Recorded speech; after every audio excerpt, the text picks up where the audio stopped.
예수님의 탄생의 밤을 생각하며 반짝반짝 빛나는 넥타이를 맸더니 사람들이 여기에 너무 관심을 많이 가지셔서 오해 없으시라 생각하고, 이제 여긴 보지 마시고 말씀에 집중하시라 말씀드립니다. 네, 괜히 얘기해서 더 쳐다보는 거 아닌가 모르겠네. 세상에 이런 말이 있습니다. 코끼리를 생각하지 마. 그런 순간 코끼리를 생각한다는 말이 있는데, 아무튼 말씀을 들어가서 바울과 실라가 하나님 복음을 전하다가 잡혀서 감옥에 들어갔습니다. 이 감옥에 들어갔어요. 오늘날 감옥보다 고대 감옥은 훨씬 더 어렵고 힘든 장소입니다. 근데 그곳에서 이 바울과 실라는 머리로 복음을 받아들였을 뿐만 아니라 마음으로도 받아들였고, 그들의 인생 자체로 복음을 받아들인 사람이에요.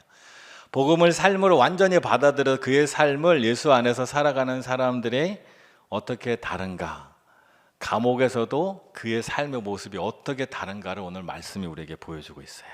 사도행전 16장 24절, 오늘 본문 바로 한 절 전인데요. 그가 이러한 명령을 받아 그들을 깊은 옥에 가두고 그 발을 차고에 든든히 채웠더니.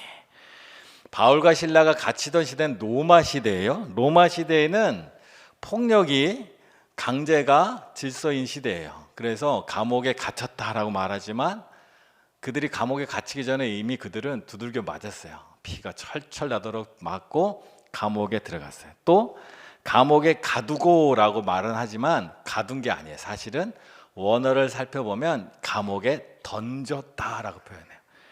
우리는 이 감옥에 던졌다라는 뜻이 뭔지 모르니까 아마 처음에 번역할 때 가두고, 우리의 정서로, 우리의 환경으로 할 때 감옥은 가두는 거지 왜 던져라고 생각할 수 있어요. 그런데 이것은 성경을 처음 번역하시는 분이 로마 시대의 감옥의 모습이 어떠한지 잘 몰라서 그런 거예요. 사진을 잠깐 보시면 로마 시대 감옥에 대해서 잠깐 보여드릴게요. 왼쪽의 모습이 감옥입니다. 지금은 이제 관광객들이나 성지 순례객들을 위해서 조명을 붙였지 거의 조명이 없어요. 그리고 왼쪽 사진의 아래쪽에 보면 까만 동그란 게 하나 있어요. 그게 뭐냐면 가운데 있는 것과 같은 구멍이에요. 저 구멍 안으로 죄수를 집어 던져 넣는 거예요. 지하 감옥에 끌고 가는 게 아니에요. 그리고 오른쪽에 보면 예수님의 그림이 있는데 거기 보면 끈으로 이렇게 묶여 있죠. 그게 실제로 요 가운데 있는 구멍은 예수님이 잡혔었고 신문 받았던 빌라도, 아니었던 안나스 고대 회당 성전이 있는 그 대제사장이 있는 감옥, 그 자리에 가서 저희가 성지순례 가서 제가 찍은 사진인데, 예수님도 이 구덩이에 던져진 거예요. 그리고 신문을 받을 때 어떻게 올라오냐, 계단을 끌고 오지 않아요. 몸을 이렇게 묶어서 그 구멍으로 줄로 묶어서 끌어올리는 거예요. 오늘날 우리가 뭐 안전벨트 매듯이 편안하게 안전하게 되지 않아요. 그냥 밧줄로 칙칙 묶었으니 그 내려가 던져졌다가 올라올 때 그것 자체가 고통스러운 거예요. 지금 바울과 실라도 아마 예수님과 비슷한 고대 세대에 일단 잡혀서, 그가 죄가 있든지 없든지 상관없어요. 이미 잡혀왔기 때문에 두들겨 패고, 그리고 이 구덩이에 집어 던져 넣어진 거예요.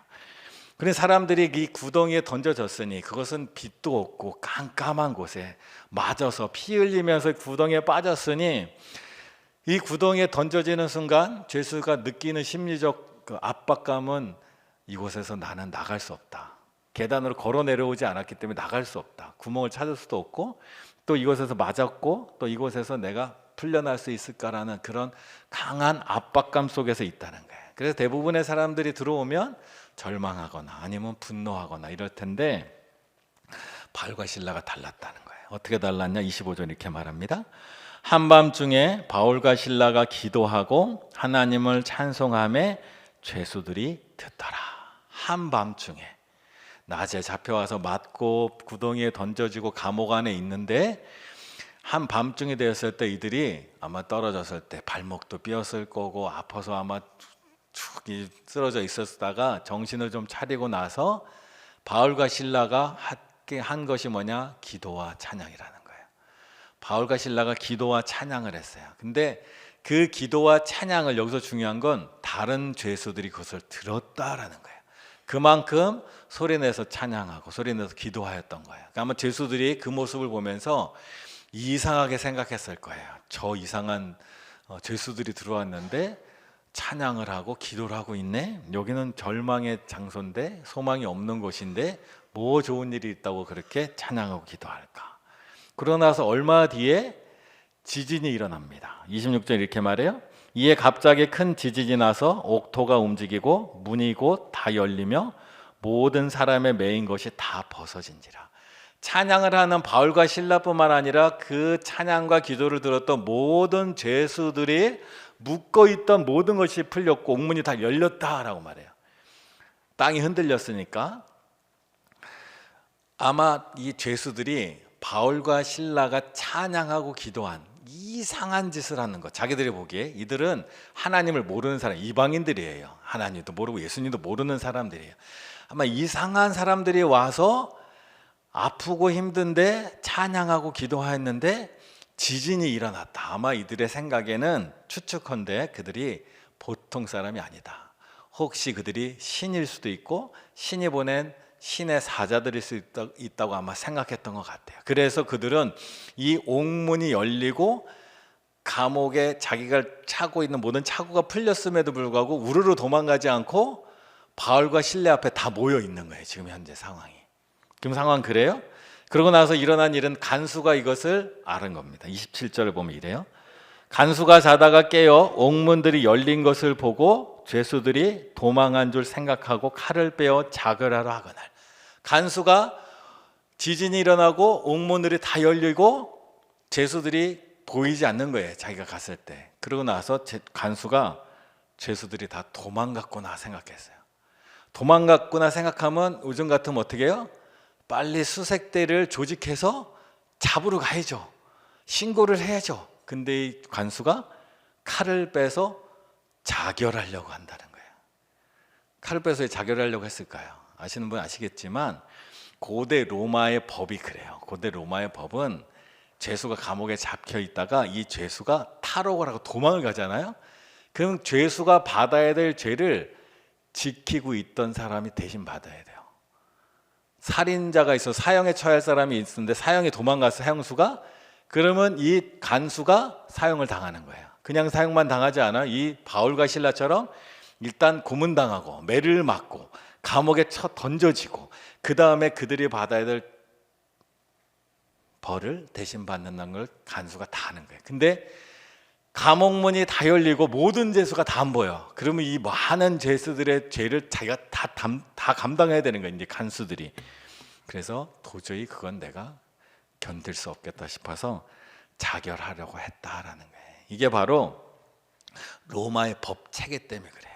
로마의 법은 사람을 강제하고 폭력과 힘으로 다스리는 거예요. 그렇게 로마가 질서를 유지했던 거예요. 사실은 우리가 사는 세상을 보면, 역사적으로 보면 질서가 있어요.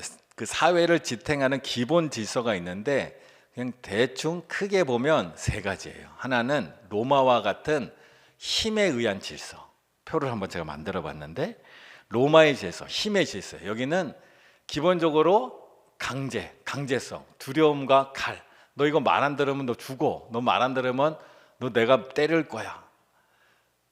목적은 뭐냐면 나라의 안정을 위해서요. 이래야 나라가 안정돼요. 그리고 실패하면 처형과 박해를 합니다. 그래서 기독교인들이 처음에 처형을 당하고 박해를 당한 거예요. 지금 간수도 내가 로마의 질서에서 죄인들을 도망가도록 놔뒀기 때문에 그것 때문에 내가 문책을 받는데 뭐 감봉이 아닙니다. 대신 사형당하고 대신 맞는 거예요. 이것 때문에 다 도망가 버린 거죠. 우리도 이런 시대에 살 때가 있어요. 지금도 있어요. 사실은 힘에 의해서 지배되는 세상. 제가 중학교 다닐 때 아주 옛날이에요. 그래서 요즘 분들은 모를 수 있지만 머리를 자유롭게 기를 수가 없었어요. 그죠? 머리를 몇 센치 이상 기르면 안 돼요. 그 시대에 살던 사람 아주 옛날 사람인데 그 중학교 때 어느 날 제가 머리가 좀 길렀어요. 근데 체육 시간이었어요. 그때는 체육 선생님도 대부분 몽둥이를 들고 다니시는 분들이, 무서운 분들. 수업 시간인데 실내 수업을 하는데 체육 선생님이 제 뒤에 가만히 오더니 제 머리를 싹 쓰다듬으면서 야, 네 머리가 좀 길다. 깎고 와라. 굉장히 부드럽게 얘기를 해주시더라고요. 그런데 제가 사정이 있어서 못 깎았어요. 그리고 다음 시간 체육 시간 됐어요. 이 수백 명의 학생 중에 나를 기억할까? 그분이 기억하셨어. 나를 지목하여 혼을 내더라고요. 제가 무슨 사정 때문에 못 깎았는지 관심이 없어요. 선생님이 깎으라 했는데 안 깎았다는 거예요. 그래서 혼을 낸 거예요. 아마 속으로 제가 나중에 생각할 때 선생님 그랬을 것 같아요. 이 학생은 역시 혼을 내거나 매를 대야 애들이 움직여. 근데 저는 사정이 있었다고요. 그리고 이후에 머리를 깎았단 말이에요. 그게 바로 강제의 시대예요. 우리는 그런 시대를 살았어요. 어릴 때 여러분들이 그런 시대를 살았어요. 그러고 나서 또 하나의 질서가 있어요. 현대의 질서는 편리와 이익에 의해서 움직여요. 쉽게 말해서 돈에 의해서 움직인다는 거예요. 돈을 우리가 왜 벌어요? 돈이 많으면 편한 집에 살아요. 돈이 많으면 여행을 가도 이코노미 안 타고 비즈니스 사요. 그러면 편하게 갈 수 있어요. 돈이 많으면 내가 먹고 싶은 거 다 사고, 돈이 많으면 내가 쇼핑 가서도 뭐 하고 싶은 거 다 신경 별 쓰고 다 편리해 사는 거예요. 그래서 효율과 얼만큼 짧은 시간에 얼만큼 많이 돈을 버느냐가 중요해요. 이때는 강제가 없어요. 네 스스로 해야 돼. 우리 스스로 하는 거예요. 내가 스스로 열심히 해서 얻으면 내 거고 안 되면 안 되는. 그리고 실패하면 어떻게 되나 소외되는 거예요.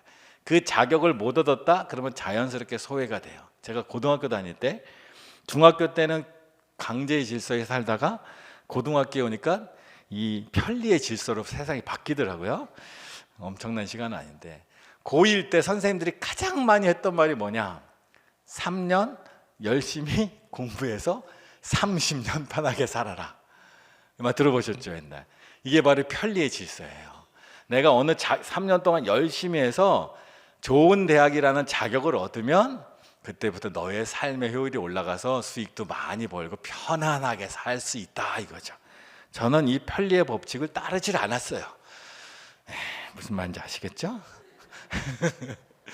근데 우리에게 질서가 하나 더 있어요. 어떤 질서? 하나님이 말씀하시는 하나님 나라의 질서. 이 질서는 기준이 뭐냐? 사랑과 희생이에요. 사랑과 희생이에요. 그리고 목적은 뭐냐? 회복과 평화가 목적이에요. 이곳에서는 실패하잖아요. 다시 기회를 줍니다. 회개한 자에게 다시 기회를 줘요. 하나님이 우리에게 주시는 세상이 바로 이런 세상이에요. 여러분, 우리가 살면서 이게 옛날에 지나고 지금 없는 게 아니에요. 항상 존재해요. 우리의 삶에 항상 존재해요. 누군가는 강제의 질서 안에 살아요. 억지 시키지 않으면 안 하는 사람들 있어요. 누군가는 이익이 되어 움직여요. 누군가는 사랑을 따라 움직여요. 뭐 교회나 지인들 중에 장례 부고 문자가 올 때가 있어요. 그러면 강제의 질서를 사는 사람은 내가 이거 안 가면 누가 날 혼낼까? 내가 안 가면 이거 누가 날 괴롭힐까? 그러면 내가 안 가면 뒤끝이 안 좋은데, 그럼 억지로 가는 사람은 여전히 강제의 질서 안에 사는 사람이에요.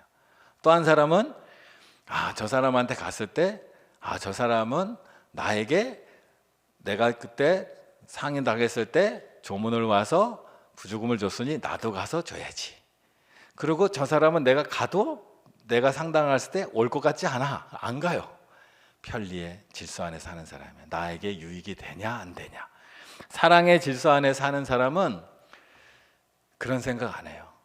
돌아가신 분이 내가 아는 지인과 상을 당한 사람과 어떤 관계였을까? 내가 아는 분이 그 어머니가 그 아버지가 돌아가셔서 얼마나 슬플까? 내가 그분을 위로해 주러 가야겠다. 그런 마음으로 가는 사람이 사랑의 질서 안에 사는 사람이에요. 강제의 질서 안에 사는 사람은 둘 중에 하나예요. 자기가 폭군이 되거나 종이 되거나 평생 그 안에 사는 거예요. 폭군이 되거나 종이 되거나 힘을 얻어서 폭군이 되거나 평생 누구 시키지 않으면 안 하는 종으로 살아가는 거예요. 편리를 따라 사는 사람은 이익이 되면 하고 이익이 되면 안 해요. 그리고 이익이 안 되고 자격이 안 됐다 그러면 계속 소외를 시켜요. 당신은 자격이 안 돼. 소외. 손절이야. 이렇게 대보리 살아요. 그렇게 되면 어떻게 되는 줄 알아요? 결국 자기도 소외될까 봐 두려움 속에 살 수밖에 없어요. 평생 근심 속에 살 수밖에 없어요. 오늘 현대사회가 대부분 그런 게 그거예요. 내가 소외되면 어떡하지? 오늘날 말로 하면 이 소외가 바로 루저라는 거예요. 실패자, 탈락자, 자격을 갖추지 못한 자, 미달자. 그러면 내가 그 자리에서 떨어질까 봐, 그 자리에 들어가지 못할까 봐, 들어가면 성공, 안 들어가면 실패. 이런 인생을 살면 평생 두려움에 살거나 아니면 외로움에 살 수밖에 없다라는 거예요. 하나님은 우리가 그런 세상에 살고 원치 않아요. 물론 우리 안에 그런 삶의 자리들마다 그런 순간들이 있고 그렇게 움직이는 것도 우리 안에 있는 건 사실이에요. 그러나 우리의 삶의 중심은 사랑의 질서 안으로 가도록 하나님이 이끄시길 원하신다는 거예요. 그리고 오늘 사도 바울은 간수는 로마의 질서, 강제의 질서, 폭력의 질서 안에 살고 있어요. 그래서 사도 바울과 실라를 때리고 감옥에 던졌어요. 그리고 그들이 탈출하면 자기도 죽게 되겠구나 생각하고 자결을 하려고 그랬어요. 근데 바울은 감옥문이 열리고 도망갈 기회가 생겼을 때 편리의 질서를 따랐다면 그는 벌써 도망가 버렸을 거예요. 찾을 수 없죠. 왜? 수많은 죄수들이 한 번에 도망갔으니까. 안 걸릴 확률도 있다고요. 과거에는 죄수를 그렇게 잘 잡지 못했던 것 같아요. 그런데 바울과 실라는 편리의 법칙을 따르지 않았어요. 무엇을 따랐냐? 사랑의 질서, 사랑의 법을 따랐어요. 내가 도망가면 이 간수는 우리 대신에 죽는다. 내가 살고자 저 사람을 죽게 놔둘 수 없다. 그래서 28절 이렇게 말합니다. 바울이 크게 소리 질러 이르되 내 몸을 상하지 말라. 우리가 다 여기 있노라. 간수는 깜짝 놀랐을 거예요. 이들이 왜 도망가지 않았을까? 이들은 왜 감옥문이 열리고 간수들이 없는 이 지진, 이 난장판에 왜 도망가지 않았을까? 아마 간수는 깜짝 놀랐을 거예요. 그래서 간수가 바울 앞에 가서 엎드리는 거예요. 당신은 도대체 어떻게 삽니까? 하고. 그리고 29절에서 30절 이렇게 말합니다. 간수가 등불을 달라고 하여 뛰어들어가 무서워 떨며 바울과 실라 앞에 엎드리고 그들을 데리고 나가 이르되 선생들이여 내가 어떻게 하여야 구원을 받으리까? 많은 사람들이 이 말을 이 간수가 내가 어떻게 하면 예수 믿고 천국 갈 수 있어 이렇게 물어보라고 생각해요. 근데 그거 아니에요. 간수는 이방인이에요. 하나님도 몰라 예수님도 몰라요. 그가 말하는 구원은 이 난장판에서 내가 어떻게 밑사람한테 문책도 안 당하고 내가 어떻게 이 상황을 잘 헤쳐나갈까 묻는 거예요. 그래서 다르게 번역하면 이런 뜻이에요. 선생님들, 어떻게 하면 제가 이 혼란에서 벗어날 수 있겠습니까? 이게 내 영혼을 구원해 주세요. 내가 구원받고 싶어. 나도 예수 믿고 구원받고 이런 뜻으로 묻는 게 전혀 아니에요. 지금 이 상황, 바로 이 상황. 감옥문이 열리고 죄수들이 도망갔을지도 모르는 바로 이 상황에서 나를 하여금 이 혼란에서 구출해주고 이 일을 잘 해결할 수 있게 나 좀 도와주세요 라고 부탁하는 거예요. 근데 하나님은 또 사도 바울은 그 얘기를 듣고 두 가지를 다 해결해 줍니다. 하나님께서 우리의 삶에 관심이 많으신데 크게 보면 두 가지의 관심이 있어요. 이 간수처럼 내 지금 삶에 필요한 것, 내 삶에 지금 필요한, 간수의 삶에 지금 필요한 것은 이 일로 인하여 내가 맞거나 감옥에 갇히거나 문책을 당하거나 사형을 당하거나 벌을 받지 않는 거, 이게 삶에 필요해요. 근데 이것도 관심이 있지만 하나님은 우리의 영혼의 구원에도 관심이 있어요. 근데 하나님은, 예수님은 이 두 가지를 다 해결하시는 분이라는 거예요. 31절에 이렇게 말합니다. 이르되 주 예수를 믿으라. 그리하면 너와 내 집이 구원을 받으리라. 이 이야기를 아마 간수는 100% 이해하지 못했을 거예요. 그런데 간수 생각에 주 예수를 믿으면 내가 구출받는다고, 이 문제가 해결된다고 해서 아마 바울과 실라에게 그 방법을 청하러 불렀을 게 분명해요.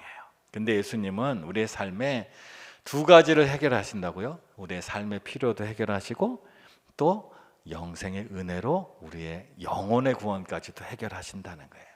잘못 생각해 보다 보면 신앙생활하면서 영혼에 관심이 없고 우리의 삶의 필요에만 관심이 있는 분들이 있어요. 그런데 또 어떤 분들은 삶의 필요에는 관심이 없고 그것은 세상 것이야, 그건 다 필요 없어, 영혼에만 관심이 가져야 되라고 생각하는 분이 있어요. 그런데 그렇지 않아요. 예수님은 두 가지를 다 얘기하세요. 마태복음 6장 11절 주기도문이 대표적입니다. 오늘 우리에게 일용할 양식을 주시옵고. 일용할 양식. 오늘날로 보면 우리의 필요한 것들이에요. 내 삶에 필요한 것들을 하나님 앞에 구하는 거 하나님 기뻐하세요. 당연한 거예요. 근데 예수님은 또 이런 말씀도 하셨어요. 마태복음 4장 4절. 예수께서 대답하여 이르시되 기록되었으되 사람이 떡으로만 살 것이 아니요 하나님의 입으로부터 나오는 모든 말씀으로 살 것이라 하였나니라. 떡은 필요 없다는 얘기가 아니에요. 두 가지 말씀을 다 보면 우리에게 떡도 필요해요. 그러나 떡만으로는 안 돼요. 하나님 말씀도 필요해요. 또 하나님 말씀만으로도 안 돼요. 떡도 필요해요. 그래서 하나님이 이 두 가지를 우리에게 다 주세요. 그래서 빌립보서 4장 19절 이렇게 말합니다. 나의 하나님이 그리스도 예수 안에서 영광 가운데 그 풍성한 대로 나의 모든 쓸 것을 채우시리라. 삶에 필요가 있으면 하나님께 간절히 기도하세요.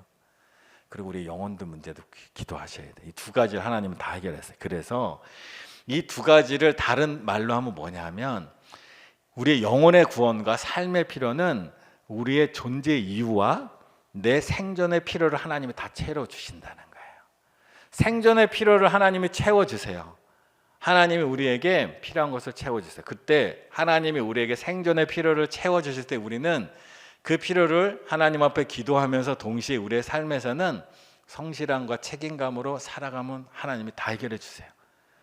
영혼의 문제는 왜 우리가 구원을 받아야 되는가? 그것은 삶의 필요뿐만 아니라 우리의 존재의 이유를 알기 위해서예요. 사람이 이 땅을 왜 사는가? 크게 두 가지 문제가 있어요. 하나는 죽음의 문제가 있어요. 죽음은 우리의 삶을 허무하게 만들어요. 아무리 부자로 잘 살아도 죽고 나면 사람들이 그 장례식장 가면 아유 이 돈 많이 돈 모은 거 다 뭐 했어? 다 쓸데없네? 허무함을 느껴요. 근데 예수님을 믿음으로 인해 우리에게 예수님이 영생을 주세요. 우리의 삶에 우리의 죽음이 허무함으로 끝나지 않게 만드시는 거예요. 그래서 구원이 필요한 거예요. 그리고 또 하나는 죄는 우리의 삶을 의미 없게 만들어요. 죄는 우리의 삶에 의미가 없어요. 이 땅에 살면서 우리가 죄를 짓는다. 내가 사는 것이 죄인이라고 생각해 보세요. 제가 죄인이에요. 이 땅을 살면서 내가 태어난 게 죄야. 이 땅에서 괜히 태어나갖고 지구에 안 그래도 나중에 이제 공기가 나빠지는데 내가 이 지구에 있는 공기를 내가 마셨고 지구에 있는 식량을 내가 먹었고 지구에 있는 땅을 오염시키고 내가 살아간 거 이렇게 살아가 이거 다 죄예요. 우리 삶으로 지구로 보면 우리가 괜히 살아서 삶의 의미가 없는 거예요. 근데 그 삶의 의미를 예수님을 믿음으로 해결되는 거예요. 그래서 예수님을 믿는다는 것은 두 가지예요. 우리의 삶의 필요를 예수님이 잘 아세요. 일용할 양식에 관심이 많으시고 우리에게 필요한 것을 예수님이 해결해 주세요. 또 하나는 우리가 이 땅을 살아갈 이유와 살아갈 의미를 주님께서 해결해 주신다고요. 그것을 사도 바울이 간수에게 알려준 거예요. 그 간수가 그것을 이제 알았어요. 우리의 삶의 필요, 내가 지금 당장 문책을 당하지 않는 것도 중요하지만 내 삶의 의미가 바뀌어버린 거예요. 그래서 바울과 실라를 만나고 간수가 이렇게 변해갑니다. 33절과 34절 이렇게 말해요. 그 밤 그 시각에 간수가 그들을 데려다가 그 맞은 자리를 씻어주고 자기와 그 온 가족이 다 세례를 받은 후 그들을 데리고 자기 집에 올라가서 음식을 차려주고 그와 온 집안이 하나님을 믿음으로 크게 기뻐하니라. 여기서 아주 놀라운 장면은 뭐냐면 간수가 그 바울과 실라가 맞아서 피 흘린 자들을 씻어주는 거예요. 그때 바울과 실라는 이 죄 안에 살았던 예수님을 모르고 살았던 이 간수와 그 집안 사람들에게 세례는 물로 베풀어줘요. 물로 세례를 베풀면서 그들의 죄가 씻겨지도록 섬겨준 거예요. 간수는 바울과 실라의 피를 닦아주고 바울과 실라는 간수의 죄를 벗어나도록 세례를 베풀고 예수님의 은혜 안에 그를 닦아주는 거예요. 그게 바로 믿음의 공동체 안에서 일어나는 거예요. 그게 바로 서로 섬기는 일이라는 거예요. 그래서 우리가 믿음의 공동체 안에서 이런 일들이 일어나는 거예요.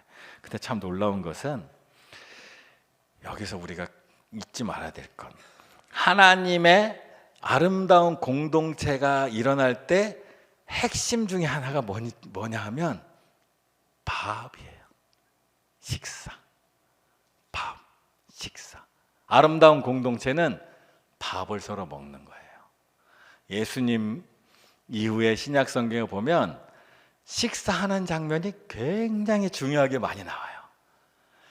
그 밥이 믿음의 공동체에서 굉장히 중요해요. 근데 제가 보니까 구약 시대부터 그랬어요.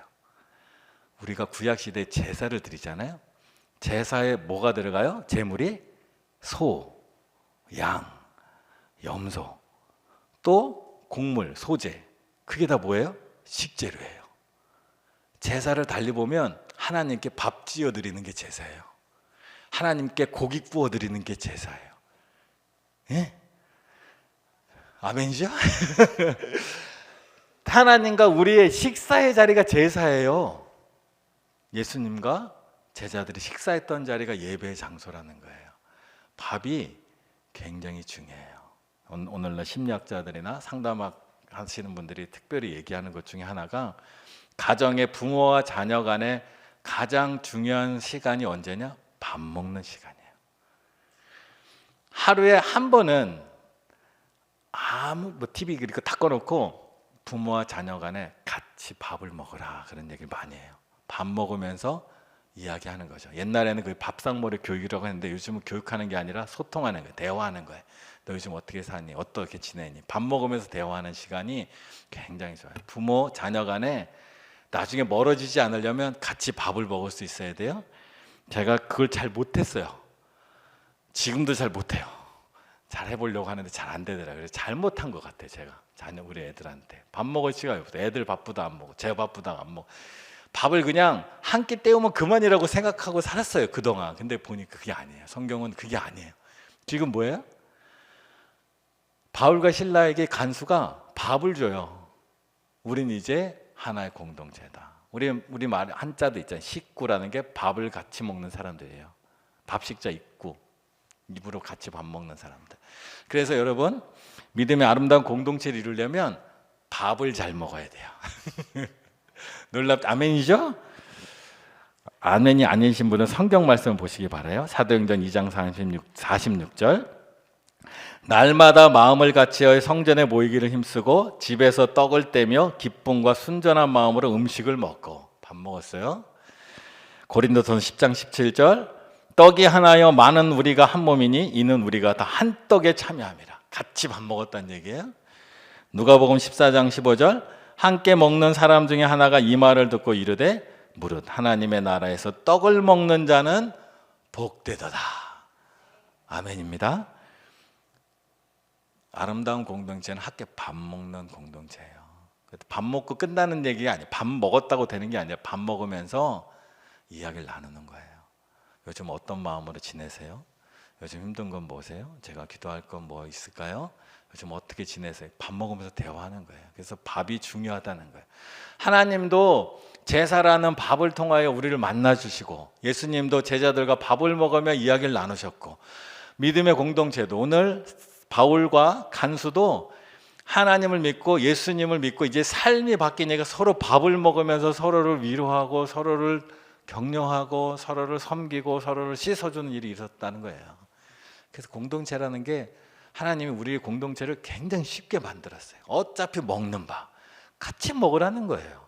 어차피 먹을 밥 같이 먹는 거예요. 오늘 저녁도 저도 누구랑 같이 밥을 먹을 예정인데 밥을 먹으면 우리가 한 식구가 되고 밥을 먹으면 나누는 거예요. 그래서 밥을 먹으며 서로 교제하는 게 교회다라는 거예요. 그래서 하나님은 우리의 필요를 채우세요. 밥을 먹으므로 우리의 몸이 영향을 받고 또 함께 은혜 안에 교제하며 우리의 영혼이 생기를 얻는 것, 그것이 바로 교회다라는 거예요. 그래서 예수 믿고 구원받으라. 그 얘기는 예수 믿고 이제 나랑 밥 먹는 사이 되자라는 얘기예요. 어찌 보면 얼마나 친하고 좋아요. 함께 밥 먹는다는 게 아름다운 거예요. 그래서 우리도 우리 마음에도 있잖아요. 누구 좋은 사람 생기면 같이 밥 먹고 싶죠. 그죠? 아니에요? 제가 밥 사달랄까 봐 걱정하지 마시고 하나님 안에서 우리가 그렇게 아름다운 공동체 이루어요. 별로 어려운 게 아니에요.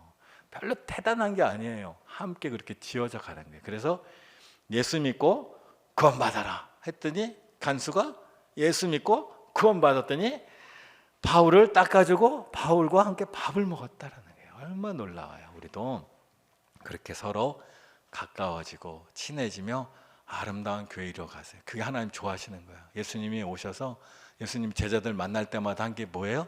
와라 밥 먹자 한 거예요. 와서 밥 먹자. 와서 밥 먹자 한 거예요. 우리도 그런 아름다운 교회로 세워질 줄 믿습니다. 시간 함께 일어나서 우리 함께 찬양할 때 모든 걸음 대신에 우리 하나님이 우리와 함께 하십니다. 우리 마음으로 함께 찬양하겠습니다.